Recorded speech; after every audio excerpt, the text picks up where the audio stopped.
Şimdi anne ile alakalı en sık karşılaşılan sıkıntılar gebeliğe bağlı bulantı kusma oluyor. Özellikle 6. haftadan itibaren başlayıp 6-8. haftadan 16. haftaya kadar devam ediyor. Şiddetli bulantı kusmaya sebep oluyor. Hatta bazı durumlarda yeme içme tamamen kesilebiliyor. Genelde 16. haftadan sonra geçiyor ama çok nadiren bazı gebelerde de doğuma kadar devam edebiliyor. Bu şekilde şiddetli durumlarda mutlak surette doktor tedavisi alması gerekiyor. Hatta bazen hastaneye yatmaları gerekebiliyor. Bunun dışında gebelikle alakalı düşüklerin çok büyük kısmı ilk 3 ay içerisinde gerçekleşiyor.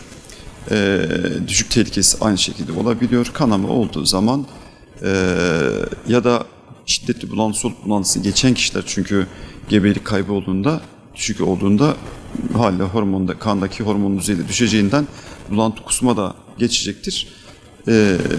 Bulantı kusmanın birden kesilmesi, kanama olması, şiddetli karın ağrısı olması durumunda yine doktora başvurmalarını öneriyoruz. Düşük tehlikesi ya da düşük nedeniyle, özellikle kanama olduğunda eğer anne ve baba arasında kan uyuşmazlığı varsa mutlaka hastaneye gidip kan uyuşmazlık iğnelerini yaptırmalarını öneriyoruz.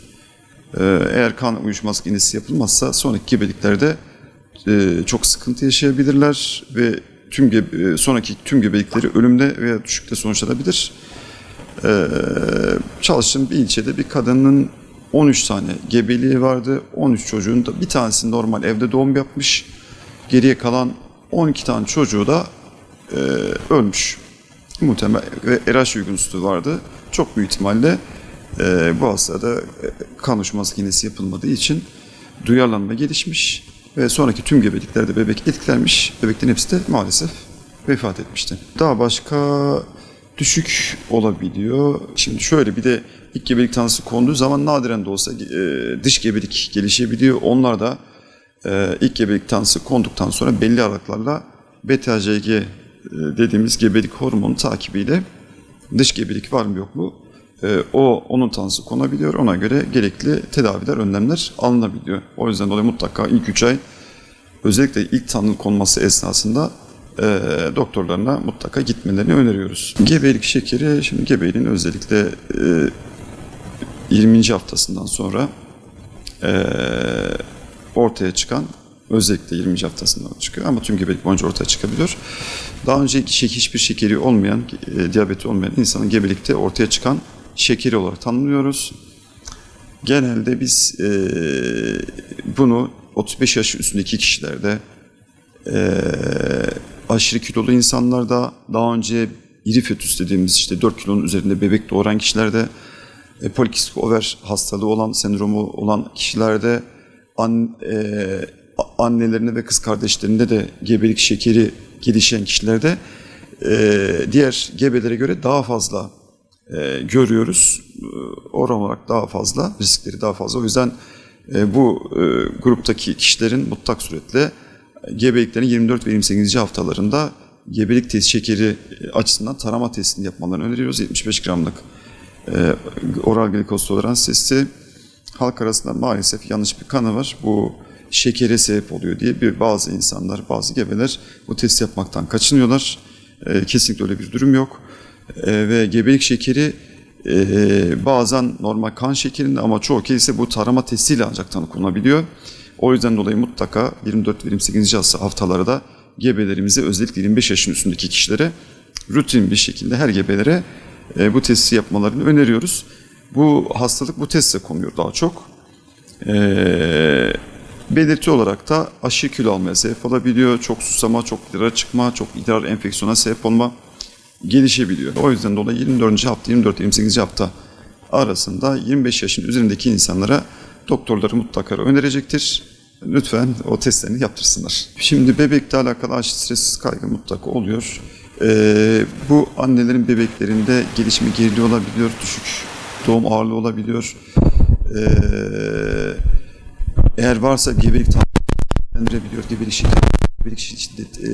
şekeri arttırdığı için kan şeker regülasyonunun düzenlenmesini bozabiliyor. Gebeliğe bağlı bulantı kusma varsa onu da şiddetlendirebiliyor. Ayrıca doğum sonrası annede yine depresyona ya da kaygı bozukluğuna sebep olabiliyor. Bazı araştırmalar anne karnında yaşanan bu stres, buna bağlı sıkıntıdan da doğacak çocuklarda da bebeklerin ileriki yaşamlarında da sıkıntı çıkarabileceği, bebekte de bazı psikolojik sıkıntılara sebep olabileceği yönünde çalışmalar var. Malum bulunduğumuz bölge sıcaklar çok fazla, aşırı, neredeyse çöl sıcaklığı diyebileceğimiz bir durumda. Herkesin bildiği üzere bol ve aşırı bol düzeyde sıvı tüketim. Bunun basit bir takibini idrarların renginin açık olmasını sağlayarak yapabilirler. İdrarları koyu renkte ve koyu renkte ise aldıkları su miktarı yeterli değildir. Halk arasında 2-3 litre deniyordur ama bu kaybedilen sıvı miktarına bağlı olarak 3-4 litreye kadar çıkabilir. O yüzden dolayı mutlak surette sıvı tüketmelerini öneriyoruz. Sıvı yeterli olmadığı zaman haliyle sıcak çarpması, güneş çarpması olabilir. Hava sıcak olduğu için dışarı çıktıkları zaman mutlaka koruyucu güneş faktörleri kullanmaları gerekiyor. Çok multifaktörlü, en az 50 SPA üstü faktörlü güneş kremlerini kullanmalarını öneriyoruz. 10 ile 4 arası dışarı çıkmamalarını mümkün mertebe öneriyoruz. Sadece gebeler için değil, çocuklar, yaşlılar, kronik hastalığı olanlar için de bunu öneriyoruz.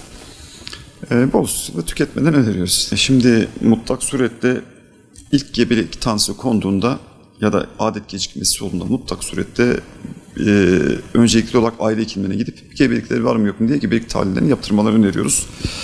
Gebelikleri varsa ondan sonra kadın doğum doktorlarına gitmelerini öneriyoruz. Çünkü kadın doğum uzmanı sayısı az bölgemizde ve ülkemizde. Ama her hekimin, her hastanın bir aile hekimi var.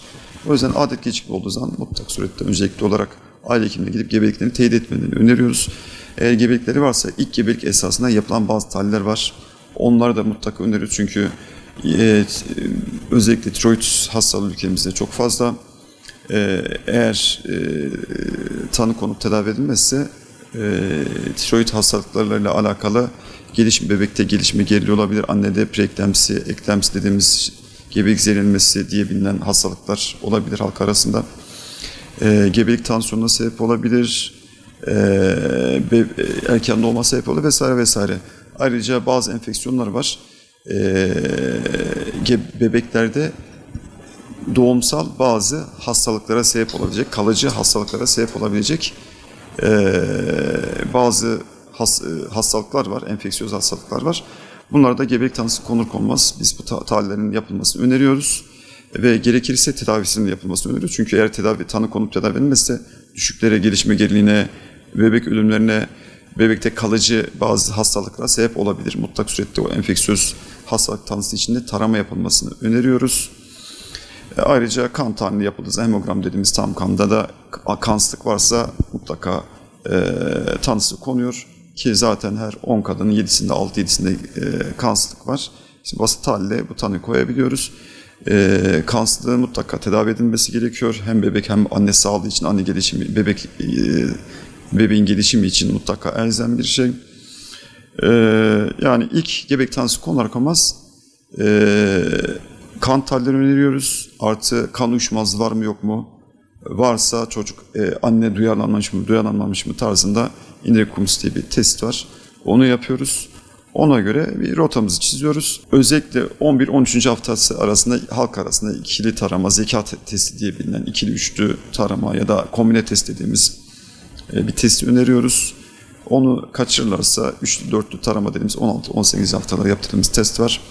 Onun dışında detaylı ultrason diye bilinen halk arasında 18 ve 22. haftalarında detaylı ultrason, obstetrik ultrasonu yapılmasını öneriyoruz. Onun dışında 24 ve 28. haftalarda şeker taramasını öneriyoruz. Sonraki haftalarda